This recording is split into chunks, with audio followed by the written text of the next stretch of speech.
Bhagwati group के बारे में बहुत सारे लोग यहाँ पर नहीं जानते होंगे। आई विश कि मैं उनको थोड़ा सा ब्रीफ कर देता हूँ।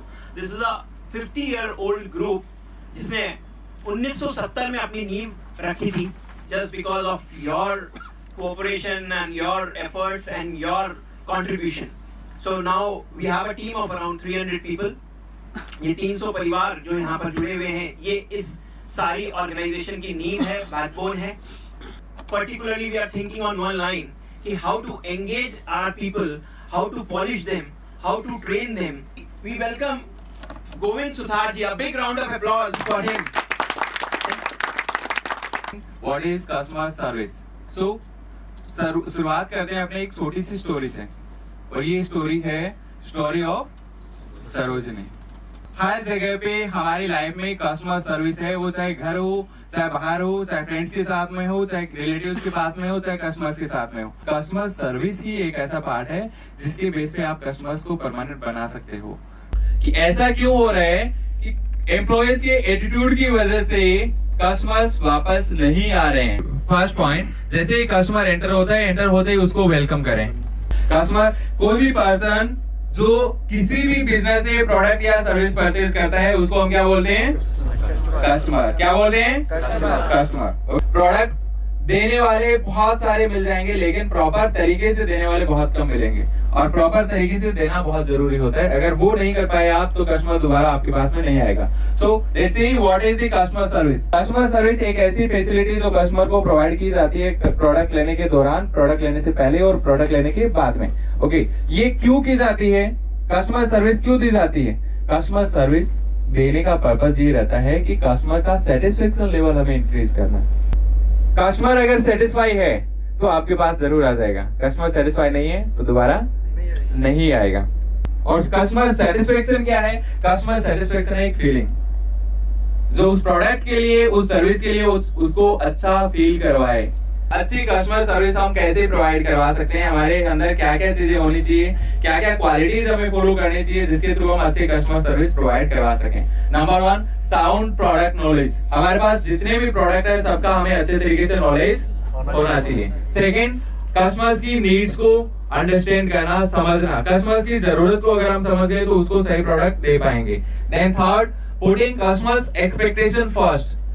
कस्टमर कोई ना कोई उम्मीद लेके आपके पास में आता है, उसकी जो एक्सपेक्टेशन है, उस एक्सपेक्टेशन को सबसे पहली प्रायोरिटी पे रखें कि वो चाहता क्या है, और वही चीजें हम उसको डिलीवर करेंगे। Then next, provide professional and friendly service. उसको प्रोफेशनल और फ्रेंडली सर्विस हमें प्रोवाइड करवानी चाहिए जिसकी वजह से उसको कंफर्ट फील हो। Then present good image of self and business. खुद की और अपने बिजनेस की अच्छी इमेज उसके सामने प्रेजेंट करें, सो दैट वो आपके अंदर और आपके प्रोडक्ट के अंदर, आपके ब्रांड के अंदर ट्रस्ट कर सके।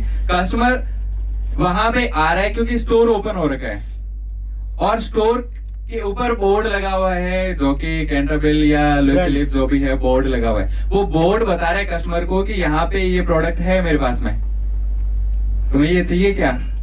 आप नहीं बोल रहे हो, वहां पे आपका इंटरेक्शन नहीं है, लेकिन वो बोर्ड का इंटरेक्शन है, वो स्टोर का इंटरेक्शन है, वो जो भी स्टोर के बाहर से या ग्लास से दिखाई दे रहा है उस चीज का इंटरेक्शन है, वो इंटरेक्ट कर रहा है कस्टमर से। आपके बोले बिना भी वो चीज कस्टमर को बुला रही है। सो सबसे पहले जब कस्टमर इंटरेक्शन होता है तो कस्टमर इंटरेक्शन होता है नंबर 1 फर्स्ट स्टेज पे प्री कस्टमर इंटरेक्शन। कस्टमर के आने से पहले ही इंटरेक्शन हो जाता है हमारा। उसके बाद में सेकंड कस्टमर इंटरेक्शन, जब कस्टमर हमारे सामने आ गया, एंटर हो गया, आई कांटेक्ट हो गया, अच्छे तरीके से बात हो गई, बिलिंग तक सारा काम कंप्लीट हो गया, उसके बाद में आ जाता है पोस्ट कस्टमर इंटरेक्शन, जो सर ने बताया कि कस्टमर जब हमारे स्टोर से चला गया उसके बाद में हम फीडबैक ले रहे हैं, वो हो गया post. So there are 3 types of customer interaction. Number 1 pre customer interaction, second customer interaction, and third post customer interaction. हमें स्टोर ओपन करने से पहले या ओपन कर रहे हैं या कस्टमर आ रहा है उससे पहले क्या क्या काम करने चाहिए वो आएगा प्री कस्टमर इंटरेक्शन के अंदर। और इसके अंदर हमारा वर्क प्लेस अच्छा होना चाहिए। वर्क प्लेस अच्छा होगा तो कस्टमर के एंटर होते ही सबसे पहले वर्क प्लेस उससे इंटरेक्ट करेगा, और उसके बाद में हम खुद उससे इंटरेक्ट करेंगे। बोलने से पहले भी बहुत सारी चीजें जो हम पहले से इंटरेक्ट कर लेंगे। देखो, वर्क प्लेस में हमारा डेस्क अच्छा तरीके से क्लीन होना चाहिए, और साथ ही साथ में हमारा स्टोर भी बहुत अच्छी तरीके से क्लीन होना चाहिए, ऑर्गेनाइज्ड होना चाहिए। आपका एटीट्यूड सर्विस वाला होना चाहिए। कस्टमर हमारे पास में आ गया, सबसे पहला काम है हमें उसको ग्रीट करना है, प्रॉपर तरीके से कंफर्टेबल फील करवाना है।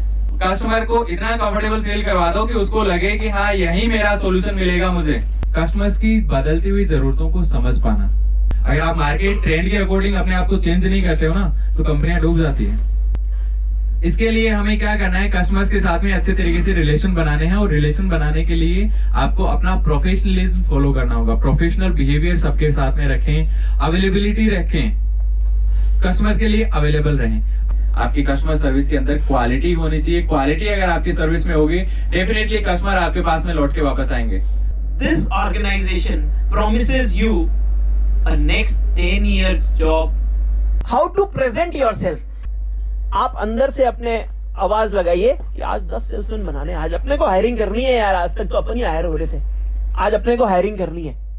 आप इस नजरिए से कस्टमर को अटेंड करिए कि यार ये मेरा सेल्समैन है, ये जाकर बाहर मेरे लिए 10 कस्टमर लाने वाला है अगले 6 महीने में। आप देखिएगा, मतलब अगर आपने नजरिया बदल दिया तो नजारे बदल जाएंगे। लेकिन रिटेल के अंदर सेलिब्रिटी जो सेल्स पर्सन होता है वही सेलिब्रिटी होता है, उससे बड़ा सेलिब्रिटी और कोई भी नहीं होता है। अगर प्रोडक्ट चलेगा तो सेल्स पर्सन के दम पे ही चलेगा, अगर नहीं चलेगा तो सेल्स पर्सन की कमी की वजह से ही नहीं चलेगा। इसके अंदर सबसे जो मोस्ट इंपोर्टेंट चीज है वो है आपका फर्स्ट इंप्रेशन। कस्टमर आया, कस्टमर आते ही अगर इम्पैक्ट नेगेटिव हो गया तो वो आपसे आगे डील ही नहीं करेगा। इम्पैक्ट अगर पॉजिटिव है तो कस्टमर खुशी खुशी आपसे वो प्रोडक्ट भी लेगा और आगे भी सर्विस के लिए आपके पास में दोबारा आ जाएगा। फर्स्ट इंप्रेशन के अंदर 3 फैक्टर्स है जो सबसे इंपॉर्टेंट रोल प्ले करते हैं।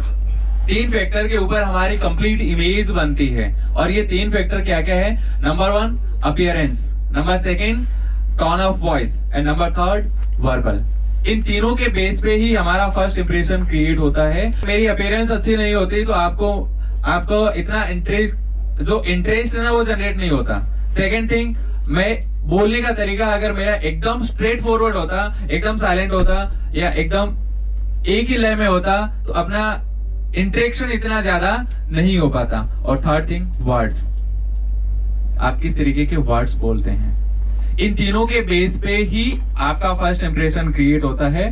अगर आप अपने आप को साफ सुथरा, हाइजीनिक, गुड स्मेल अगर आप ये रखते हैं तो आप अपने आप से प्यार करने लगेंगे, और जिसका दिमाग अपने आप से प्यार करने लगता है, he takes care of himself very good.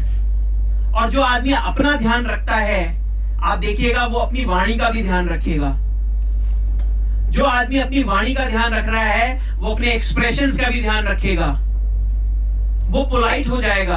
आप अगर किसी को भी किसी भी बात के लिए कन्विंस कर पा रहे हैं, आप चाहे अपने पेरेंट्स को कन्विंस कर पा रहे हैं तो भी वो सेल्स है। अगर आप अपने बच्चों को कन्विंस कर पा रहे हैं तो भी वो सेल्स है। अगर बच्चे आपको कन्विंस कर पा रहे हैं, बहुत बार होता है ना कि यार ये मेरे को मना ही लेता है किसी भी चीज के लिए, that means he is a good salesman. Wherever there is anything to convince, आप अगर किसी भी बात के लिए, चाहे वो पेरेंट्स के साथ, चाहे बीवी के साथ, चाहे बच्चों के साथ, चाहे दोस्तों के साथ, अगर दोस्त कहते हैं ये वाली मूवी जाना है और आप कन्विंस कर पाते हैं ये वाली मूवी नहीं, ये वाली मूवी जाएंगे या अदर मूवी नहीं जाएंगे, तो भी सेल्स है। कितने लोग मानते हैं इस बात को? तो सेल्स तो you are doing it every moment आप सेल्स कर पा रहे हैं। You are selling yourself every moment. Customer interaction के बारे में सीखा, जिसमें प्रॉपर पूरी चीज आ गई आपकी, ग्रूमिंग से लेकर के कस्टमर की हैंडलिंग तक, स्टोर सेटअप तक, ऑल चीजें सारी इसमें आपके कवर हो चुकी है। जब आप डेवलप कर रहे हो ना कस्टमर के साथ रिलेशन, तो उसको इस तरीके का आदत लगाओ। बर्थडे है, आप स्टोर से विश डाल दो from R46, manage anniversary wish डाल दो, मत बात करो उस दिन सेल के बारे में, कोई बात मत करो, जस्ट विश दैम। मतलब उसको एक आदत लगनी चाहिए कि यार ये स्टोर ना मेरी हर छोटी छोटी चीज को नोट करता है और मेरे साथ एक्सपीरियंस शेयर करता है। तो फिर वो उसको फील आता है ट्रस्ट का, जो हम यहाँ बात कर रहे हैं कस्टमर सेटिस्फेक्शन की, ट्रस्ट की, तो ये ना डेवलप होता है। और ये एक दिन में नहीं होता है, this is step by step story है। और इस स्टोरी को लिखने वाले भी आप ही लोग हैं जो स्टोर के मेंबर्स हैं, और चलाने वाले भी आप ही लोग हैं। तो आप उसको इस स्टोरी को, इस अपने इंफ्रा को, आपके स्टोर के इंफ्रा को किस तरीके से आप यूज करते हो ना, इन सब चीज़ों को क्रिएट करने के लिए बहुत इंपॉर्टेंट है। आप समझ रहे हो, हम भी आज यहाँ पर आपसे सेल्स की बात नहीं कर रहे। क्यों नहीं कर रहे? Sales is the ultimate outcome of everything. उसको पता है, उस कस्टमर को पता है कि वो मैरिज एनिवर्सरी अगर आपने विश करी है और वो वापस आएगा तो आप उसको माल बेच ही दोगे।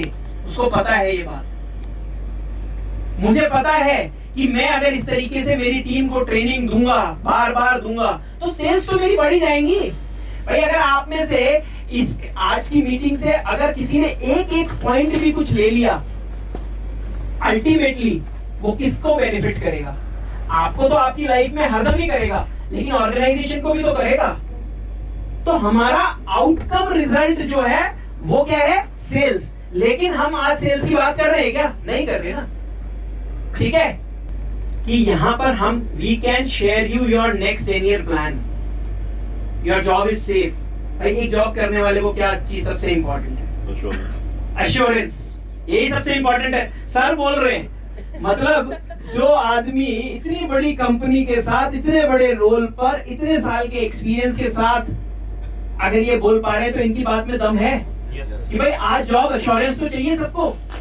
और हम आपको अगले 10 साल का job assurance with promotions guarantee करते हैं। लेने वाला चाहिए बस। इस बात को ध्यान रखिएगा।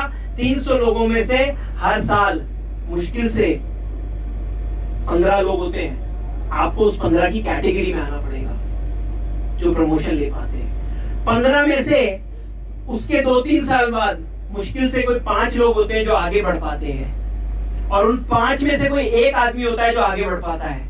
तो आपको वो एक बनना है, लेकिन वो journey it begins the day you join. The journey begins today when you have gone through the basics of retailing. जो डिटेलिंग हम कर रहे हैं रिटेलिंग की, उसको अगर आज से भी आप पकड़कर चलेंगे तो भी we assure you the job. इस बात को ध्यान रखिएगा। 300 लोगों में से हर साल मुश्किल से 15 लोग होते हैं। आपको उस 15 की कैटेगरी में आना पड़ेगा जो प्रमोशन ले पाते हैं। 15 में से उसके 2-3 साल बाद मुश्किल से कोई 5 लोग होते हैं जो आगे बढ़ पाते हैं, और उन 5 में से कोई एक आदमी होता है जो आगे बढ़ पाता है। तो आपको वो एक बनना है, लेकिन वो journey it begins the day you join. The journey begins today when you have gone through the basics of retailing. जो डिटेलिंग हम कर रहे हैं रिटेलिंग की, उसको अगर आज से भी आप पकड़कर चलेंगे तो भी we assure you the job. उस बंदे ने राजा पार्क ज्वाइन किया, MI रोड शिफ्ट किया, MI रोड के बाद ASM बने। आप समझिए इस बात को, यहां पर एक बहुत गहरी बात छुपी हुई है। He never said no for transfers. He never said no for transfers. You are working with an organization जिसका स्टोर हर 2 से 3 किलोमीटर पे है या नहीं है? yes, तो तालियां बजा दो यार। ये तो इम्पोर्टेंट बात होती है कि एक ही सिटी में एक ही ब्रांड के 30 स्टोर चल रहे हैं, तो आप सोच सकते हो कितनी बड़ी बात है। लेकिन कुछ लोगों ने इसको समझा नहीं है। इस बात को आगे बढ़ने के लिए आपको ट्रांसफर्स बहुत जरूरी होते हैं। मैं इनकी एक बात से, जो पॉइंट इस मीटिंग का कोई उद्देश्य नहीं था, लेकिन it's a very important point. तो जीवन में कभी भी कोई अपॉर्चुनिटी आए आप लोगों के पास रिलेटेड टू ये बोला जाए, भाई तू प्रताप नगर काम कर रहा है, सांगानेर चला जाए, या सांगानेर काम कर रहा है जगतपुरा चला जाए, या GT चला जाए, या मानसरोवर चला जाए, please please please don't say no. Because अगर आप एक जगह रुके रहेंगे तो पता चलेगा वो 300 में से जो 15 में नंबर आना है वो 15वां नंबर भी नहीं मिलेगा। आप बात समझिए, मैं जो चीज समझाना चाह रहा हूं। और वो क्यों दिया जाता है? ऑर्गेनाइजेशन का हित नहीं होता है। That is to check your abilities, कि आपने एक सर्टेन एटमॉस्फेयर में काम किया और उस एटमॉस्फेयर को आपने बनाया या मेंटेन किया, और फिर आप दूसरी जगह गए, आपने वहां पर भी अपनी स्किल से उस चीज को डेवलप किया। तब ऑर्गेनाइजेशन का जो आप पे फेथ है वो दृढ़ता से आता है कि अरे नहीं यार, इस बंदे को कहीं पे भी भेज दो, ये यहां पर भी चलेगा, तो यहां पर भी चलेगा, तो यहां पर भी चलेगा। अच्छा, सेकेंडली ट्रांसफर से होता क्या है?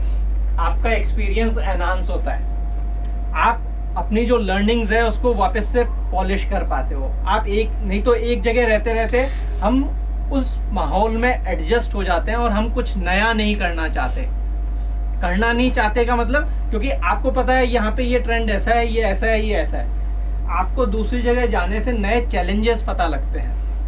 वो उस स्टोर के अपलिफ्टमेंट के लिए भी है, वो आपके पर्सनल डेवलपमेंट के लिए भी है। तो ये बहुत जरूरी चीज है, ये लाइफ में आपको कहीं ना कहीं काम आएगी। आई एम नॉट सेइंग कि मैं आपको अभी ट्रांसफर करने वाला, ऐसा कुछ भी नहीं है। आज मैंने ये सीखा कि जो बेस्ट पार्ट होता है ना रिटेल लाइन में, कस्टमर सर्विस का। कस्टमर सर्विस एक ऐसा पार्ट होता है जिससे अपना बिजनेस 70% रिपीट रेवेन्यू करता है। अगर अपनी कस्टमर सर्विस सही है तो अपने पास कस्टमर रिपीट होगा, और रिपीट रेवेन्यू का जो रेशो आता है वो 70 to 60% आता है स्टोर की ग्रोथ के लिए। तो सबसे मेन जो बेस्ट चीज है वो कस्टमर सर्विस एंड ग्रूमिंग रहती है। आपने ज्वाइन नहीं किया है, आप पुराने हमारे पिलर्स में से हैं, आपने रीजॉइन किया है। अच्छा हरीश, ये बताओ आप हमारे साथ फर्स्ट कब ज्वाइन किए थे? सर मैंने फर्स्ट ज्वाइन किया था टोंक रोड। कौन से साल में? 2017 में सर। 2017 में। तो इनको 6 साल के आसपास हो गए हैं हमारे साथ में। ये भी कुछ अपनी पर्सनल प्रॉब्लम्स के कारण दिसंबर में गए थे।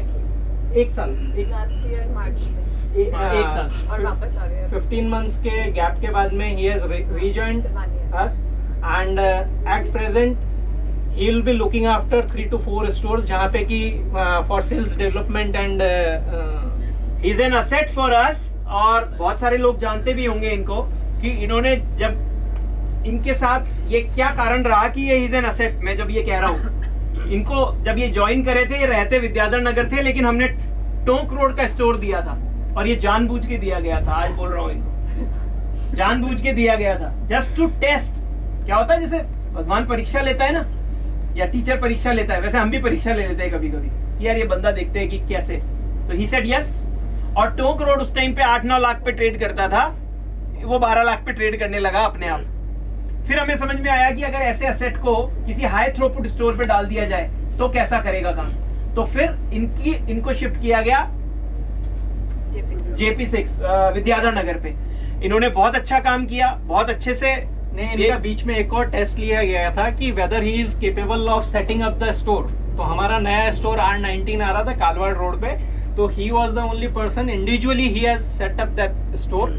एंड उसके बाद में हमने इनको इनके नियर बाय लोकेशन पे ट्रांसफर किया, because that was the high potential store and the one who thinks of a customer service can perform better at highest. तो फिर फाइनली, लेकिन क्यों, मतलब आपने एक बंदे को देखा जो यहीं पे आगे भी बढ़ा, एक बंदे को देखा जो रीजॉइन भी करता है। That means you are in safe hands. मैं ये कहना चाह रहा हूँ, we are blessed to have such team, and we really thank God, we really thank you all of you जो ऐसा सोचते हैं। अच्छा, myself is Naresh Singh. मुझे मतलब भगवती ग्रुप के साथ इट इज 1.5 ईयर। और ओवरऑल अगर रिटेल एक्सपीरियंस की बात करें तो I am having more then 16 year experience in the retail industry. I work with the LFS only, not with the EBOs and not with the franchisee. So I started my career with the brand employee. After that I promoted as a team leader, as a supervisor. और उसके बाद मैं central में भी काम किया, Adidas में भी काम किया है। फिर my last journey was with the lifestyle, जहाँ मैंने 9 साल दिए। एज ए ACM में ज्वाइन हुआ था, स्टोर मैनेजर तक मैंने वहाँ पर प्रोफाइल हैंडल किया है। 1.5 साल से I am handling as a area retail manager apparel store Ashish sir के, जिसमें अभी करंटली 13 स्टोर हो चुके हैं हम लोगों के पास में। So it is very good journey.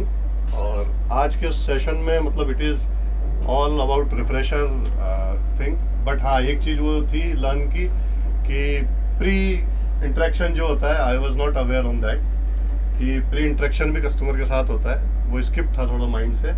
तो that is very good learning for me as well. और आई होप कि मतलब ये जर्नी कंटिन्यूशन में और आगे तक रहेगी, और we will add some more stores in our bucket. Thanks to hello all, जैसे आशीष ने बताया, आई एम निधि।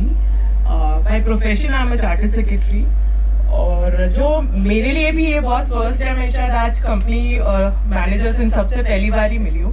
बट जो मुझे मेन चीज़ लगी, बस जो आप बेच रहे हो उसके लिए पहले खुद कॉन्फिडेंट हो। दुनिया को आप बहुत अच्छे से समझा सकते हो अगर आप में खुद में कॉन्फिडेंस है, खुद को पता है जो मैं बेच रहा हूँ मेरा बेस्ट है, तो आप कोई भी आपको आके अगर कोई चीज की प्रॉब्लम पूछता है कि ये प्रॉब्लम है, हम इस वजह से लैकिंग कर रहे हैं, आप उसका सोल्यूशन ऑटोमेटिकली उनके फेस पे समझा सकते हो बहुत पोलाइटली, प्रोवाइडेड आपको उस प्रोडक्ट में कॉन्फिडेंस होना चाहिए कि जो मेरे पास है वो बेस्ट है। अदरवाइज तो सब चीज के प्रॉब्लम के सोल्यूशन सर ने बता ही दिए, बस खुद में कॉन्फिडेंस रखो तो सब कुछ अपने आप सॉल्व हो जाएगा। Thank you. Hello, I think everyone knows me, but I am Vijita Mittal. मैं यहाँ पे आप लोगों की, कुछ लोग HR मैनेजर मुझे बोलते हैं, कुछ चीफ ऑफ स्टाफ बोलते हैं, आशीष मुझे चीफ ऑफ स्टाफ बोलते हैं।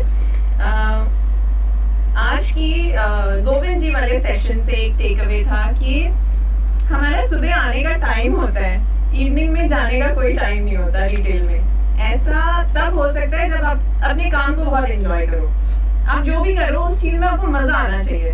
लाइक मुझे यहाँ पे इसलिए अच्छा लगता है क्योंकि मैं अपने काम को बहुत एंजॉय करती हूँ। आप लोगों से मिलना, सबसे बात करना, या जो भी ऑडिट रिलेटेड कुछ भी होता है तो उसमें हम लोग बहुत एंजॉय करते हैं। और दूसरा प्रोडक्ट नॉलेज की जहाँ तक बात थी, तो वो होने से जैसा skill development is very important. Every day you should be ready to learn new things. तो अगर आप नया सीखते हो ना तो वो आपको नए हाइट्स तक लेके जाएगी। एक 3 इडियट्स मूवी में एक डायलॉग है, काबिल बनो कामयाबी तो झक मार के भी जाएगी। सो आई गो बाय दैट कि वो चीज़ मेरे लिए बहुत इंपॉर्टेंट है कि हम लोग एवरी डे कुछ नया सीखें। और and good luck everyone. Serious बात है, every customer is a salesman. Every customer is a salesman. अगर आपने अपनी दुकान से महीने में 300 कस्टमर्स को सर्विस दी है तो आप मान के चलिएगा आपने 300 सेल्समैन तैयार करें अपने। अगर आपने हर कस्टमर को पूरी शिद्दत से, मतलब उसको ये समझिए कि वो ही is a guest to your shop, guest to your home. जैसे हम एक कोई हमारे यहाँ गेस्ट आता है तो व्हाट वी डू, और इनमें कोई पैसा नहीं लगता। कमाल की बात यह, आज जितनी बातें करी हैं हमने, कस्टमर सर्विस हो चाहे ग्रूमिंग हो, कितने लोग मानते हैं कि इसमें कोई पैसा नहीं लगता? इसमें कोई पैसा लगता है क्या कस्टमर सर्विस में? कि आपको अपनी जेब से कोई पैसे देने पड़ते हो? अरे हाथ खड़े रखो जिनको ये लगता है कि ग्रूमिंग और कस्टमर सर्विस में कोई पैसा नहीं लगता। तो ऐसी चीज अगर मैं आपसे ये कुछ मांगू जिसमें कोई पैसा लगता हो तो आप कहोगे यार ये तो गलत हो रहा है। ये दोनों ही चीजें फ्री हैं, ऑलमोस्ट फ्री हैं, क्योंकि ग्रूमिंग में हम किसी ना किसी तरीके से पैसा खर्च कर रहे होते हैं, वो अभी भी कर रहे हैं, वो खर्चा नहीं बढ़ने वाला आपका। ठीक है, सो एक इंपॉर्टेंट बात, every customer is your salesman. और ये जो जितना भी हमारा प्रोडक्ट है ये भी हमारा सेल्समैन है। The way you keep the product, VM जो है वो हमारा सेल्समैन है। तो ये दो बातें हैं जो बहुत इंपॉर्टेंट है कि आप अपने स्टोर को बहुत सजा हुआ रखें, हर प्रोडक्ट को बहुत शिद्दत से दिखाएं या बहुत शिद्दत से डिस्प्ले करें, कस्टमर को बहुत शिद्दत से आप अटेंड करें। आपके स्टोर की सेल अपने आप बढ़ जाएगी, because you are rightly placed at a with a right brand and a right location. लगता है ना सबको अपनी लोकेशन सब जगह अच्छी है ना, कहीं पे कोई प्रॉब्लम नहीं है, और जो भी ब्रांड के साथ काम कर रहे हैं वो इंडस्ट्री लीडर है अपने पास। आप समझ रहे हैं? तो अगर इंडस्ट्री लीडर है तो ना तो ब्रांड गलत है ना लोकेशन गलत है। ठीक है, तो आगे से रोज हम 10-10 हमारे सेल्समैन, 10 से मतलब जितने आपके वॉक-इन्स आ रहे हैं या जितने भी आप बिल्स बना रहे हैं, जितने बिल कट हैं, उतने सेल्समैन तैयार कर लेंगे। ऐसे नहीं, जोर से कर लेंगे। ठीक है, so this is my takeaway कि every customer is my salesman. ठीक है, तो इसी के साथ और दूसरी चीज, लव योरसेल्फ। और ये ग्रूमिंग पे अपने आप डायरेक्ट इंपैक्ट देता है। When you are groomed, you keep yourself updated, तो आपका कॉन्फिडेंस अलग होता है। ठीक है, so start loving yourself with this thing. So अभी हम एक ग्रुप फोटोग्राफ यहाँ पर करेंगे और राइट हैंड आगे करेंगे, और जब मैं बोलूंगा तो मैं के आगे आप अपना नाम बोलेंगे। ठीक है, आप भी अपना हाथ आगे कर लीजिए। मैं आशीष गुप्ता शपथ लेता हूं रोज सुबह जब मैं तैयार होऊंगा तो ऐसे तैयार होऊंगा जैसे कि किसी शादी में जा रहा हूं, और उससे मेरा कॉन्फिडेंस मैं और बढ़ा पाऊंगा। मैं अपने आप को शीशे में देखकर हर एक चीज ऊपर से नीचे तक एप्रोप्रिएट कर लूंगा, और मैं अब अपने आप से सबसे ज्यादा प्यार करने लगूंगा। और ये शपथ मैं पूर्ण होश और आवाज में ले रहा हूं। ईश्वर मेरी रक्षा करे। Thank you everyone. प्रूफ ले लिया यहाँ